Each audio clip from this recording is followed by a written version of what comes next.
halisi ya mwanangu ilivyokuwa. Lakini nilijua nikikueleza huwezi kukubali. Nisamehe sana mwanangu. Sasa mama, hata kama nisingekubali kwa nini usingenieleza bora nijue kuliko kuniachia kunizuia mbuzi kwa dunia kiasi hicho? Hapo ndo nimekosea. Naenda kazini nanukia mikojo ya mtu mzima kama huyu. Baba, hapo ndo nimekosea jamani. Nisamehe sana mwanangu.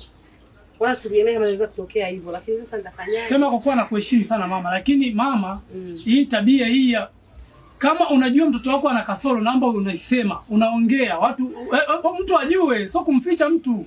Ni kweli. Mimi nimechukua kwa nia nzuri kwa sababu nakuheshimu. Hapo ndo nilipokosea. Nisamehe sana mwanangu.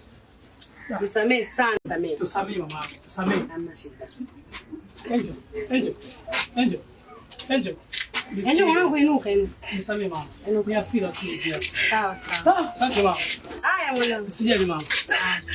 Ukikojoa utaacha. Twende mama. Tutunza vizuri sana.